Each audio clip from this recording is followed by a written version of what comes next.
Hello students. देखिए last video में हमने जो नेबरहुड है उसको पढ़ा था, जो रियल एनालिसिस का फर्स्ट टॉपिक है। हम उसी पर थोड़ा सा और चर्चा करते हैं क्योंकि वो हमारा बेस टॉपिक है। अगर उसको आपको समझ में आ जाता है तो आपको रियल एनालिसिस की बेस थ्योरी जो है वो समझ में आ जाएगी। ठीक है, तो हमने पढ़ा था कि जो अंतराल है उसमें प्रतिवेश जो है किसी बिंदु का होगा, लेकिन उसके बीच के पॉइंट पे नहीं होगा, मतलब कि किनारे पॉइंट पे नहीं होगा, बीच के पॉइंट पे होगा। जैसे मैं आपसे कहा था कि 1 और 4 हमें कोई भी समत अंतराल दे रखा है। ठीक है, इस समत अंतराल में प्रतिवेश, मानो आपसे कोई कहता है कि क्या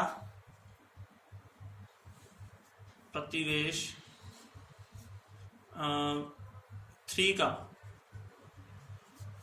होगा या नहीं होगा, क्योंकि मानो 3 का प्रतिवेश क्या है, थोड़ा सा कम कर देता हूं मैं, 5/2, और 3 में थोड़ा सा जोड़ देता हूं मैं, 7/2। ठीक है, एक विवृत अंतराल है ना। कैसा अंतराल है? विवृत अंतराल है, और इस प्रकार से विद्यमान है, इस प्रकार से ये विद्यमान होगा इसके अंदर कि 3 जो है ना वो इनके बीच में होगा, 5/2 और 7/2 के बीच में। ठीक है, और ये कहाँ होगा? 1 और 4 में से आएगा ना। लेकिन मैंने आपको बताया था कि 1 व 4 का प्रतिवेश नहीं होगा। ठीक है, प्रतिवेश नहीं होगा क्योंकि ये किनारों पर है, और किनारों में अगर मैं 1 में कुछ घटा देता हूं तो मेरे पास मान लो माइनस के, मतलब 1/2 और +1/2, इसके बीच में 1 आता है, तो -1/2 तो है ही नहीं। -1/2 तो नॉट बिलोंग्स टू 1 और 4, है ना।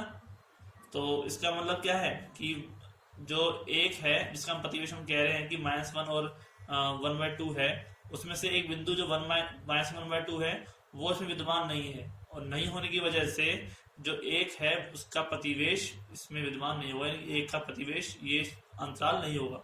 सेम ऐसे ही 4 में मैं कुछ भी जोड़ूं तो इस अंतराल से बाहर चला जाएगा, बाहर जाने की वजह से वो इसमें विद्यमान नहीं रहेगा, और इसका मतलब क्या होगा कि 4 का भी प्रतिवेश नहीं है। ठीक है, समझ में आ गया। इसके आगे कुछ और चीजें बताता हूं मैंने उसी विभाग को बताया था कि एक अरिक्त, मुझे एग्जांपल लेके बता देता आपको मैंने, आप इसलिए आप सिर्फ लिख लीजिए इस चीज को कि एक अरिक्त सीमित समुच्चय, एक अरिक्त सीमित समुच्चय किसी बिंदु का प्रतिवेश नहीं होता है। ठीक है, किसी बिंदु का भी प्रतिवेश वो नहीं होता है, एक अरिक्त सीमित समुच्चय। ठीक है, क्योंकि अरिक्त है, सीमित है, तो सीमित समुच्चय है, इसका मतलब क्या है कि उसके अंदर जो पॉइंट्स हैं दो बिंदुओं के बीच में वो लिमिटेड होंगे। ऐसा तो है नहीं कि बहुत सारे बिंदु हो जाएंगे। ठीक है, क्योंकि हम कहते हैं कि माना एक कोई बिंदु है, एक कोई अरिक्त सीमित समुच्चय है। ठीक है, तथा x कोई बिंदु है, x कोई बिंदु है। ठीक है, अब x के प्रत्येक अंतराल में, x के प्रत्येक अंतराल में अंतराल कैसा होना चाहिए? विवृत। ठीक है, अनंत अवयव होंगे, अनंत अवयव विद्यमान होंगे बिल्कुल। लेकिन हम जानते हैं कि समुच्चय कैसा है? सीमित है। तो सीमित है तो उसका मतलब उसका उपसमुच्चय नहीं बन पाएगा। जैसे यहाँ पे उपसमुच्चय बना हुआ है 5/2 7/2, किसका? 1 और 4 का। जैसे ये नहीं बन पाया, माइनस के 1/2 1/2 ये नहीं बन पाया इसका। ठीक है, मान लो 3 के अलावा 2 ले लेता मैं, 2 का भी के बहुत सारे उपसमुच्चय इसमें विद्यमान हो सकते हैं ना। क्यों हो सकते हैं? क्योंकि भाई इसके 1 और 4 के बीच में बिंदु तो बहुत सारे हैं, 2 भी है 3 भी है, हम चाहे तो 2.1 2.2 ऐसे भी ले सकते हैं इसमें। तो इस हिसाब से हमारे पास जो टर्म्स है वो इस प्रकार से विद्यमान है कि जो ए है वो सीमित है, और सीमित होने की वजह से इसके कोई भी उपसमुच्चय नहीं होंगे। ठीक है, इनमें क्या नहीं होंगे? उपसमुच्चय नहीं हो सकते, यानी कि अतः यह अगर वो सीमित नहीं होता तो हो जाता। ठीक है, ए का उपसमुच्चय नहीं होगा। जैसे मैंने कल बताया था आपको कि कोई सेट है, ठीक है, चाहे वो एन का सेट है, चाहे वो आई का सेट है, आई एन इंटीजर, चाहे वो क्यू का सेट है, लेकिन उसके बीच में बहुत से नंबर होने चाहिए। ठीक है, इसलिए उसके कोई भी बिंदु एक्स का कोई प्रतिवेश उसमें विद्यमान नहीं होगा। ठीक है, अगला पॉइंट था हमारे पास कि प्रत्येक विवृत अंतराल अपने प्रत्येक बिंदु का नेबरहुड होता है। नेबरहुड यानी कि प्रतिवेश।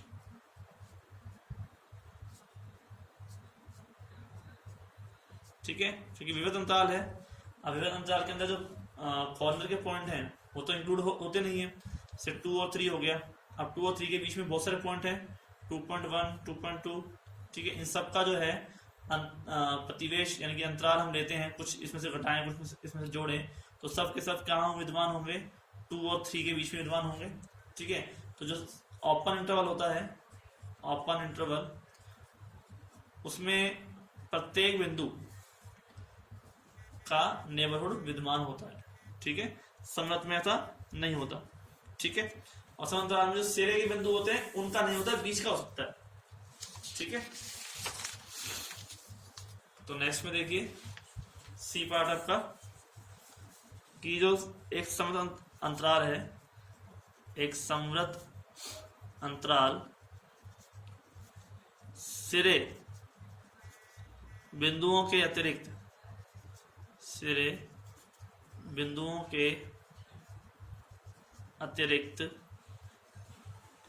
सभी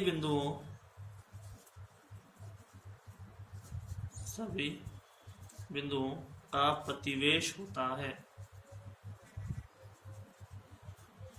ठीक है, का प्रतिवेश होता है। ठीक है, तो चीज समझ वाली बात है कि समृत अंतराल है, उसके सिरे के बिंदु जो होते हैं, कॉर्नर के जो पॉइंट है उनको आप हटा दीजिए, बाकी के जो पॉइंट हैं बीच वाले उन सब का क्या होगा? प्रतिवेश विद्यमान होगा, यानी कि नेबरहुड होगा। ठीक है, अब बताती है कि डिलीटेड यानी कि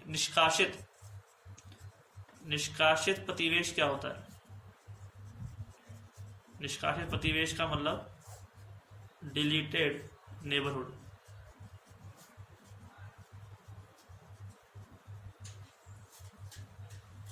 ठीक है,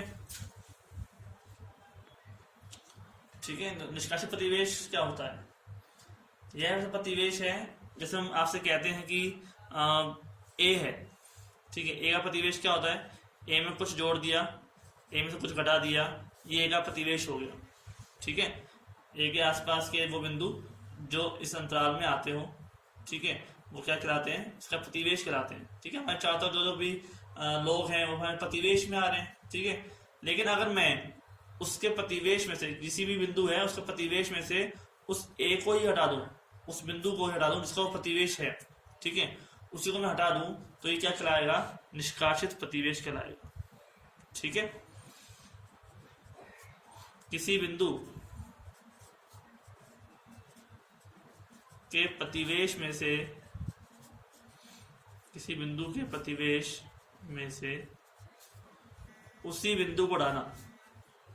बिंदु को हटाना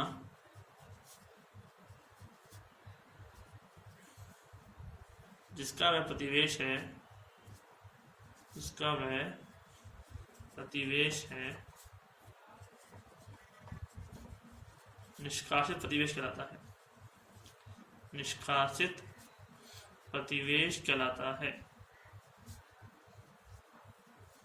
ठीक है, हम उसी बिंदु को हटा रहे हैं जिस बिंदु को हम प्रतिवेश बना रहे हैं। जैसे कि ए का प्रतिवेश है, मान 3 का प्रतिवेश है 2.5 से 3.5 तक, तो 2.5 से 3.5 तक जो सारे बिंदु इसमें होंगे, लेकिन जो 3 है ना वो ही नहीं होगा, 3 ही नहीं होगा, 3 के अलावा बाकी सब बिंदु होंगे। तो ये प्रतिवेश किसका था? 3 का था। ये उसके प्रतिवेश में से 3 को मैंने हटा दिया, तो ये प्रतिवेश क्या कहलाया? निष्कासित प्रतिवेश कहलाया। ठीक है, दिक्कत नहीं।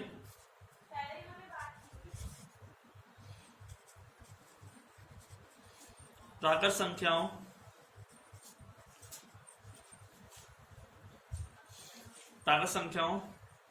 का जो समुच्चय होता है, संख्याओं का जो समुच्चय है, इसके किसी भी बिंदु का प्रतिवेश नहीं होता, इसके किसी भी बिंदु का प्रतिवेश नहीं होता है।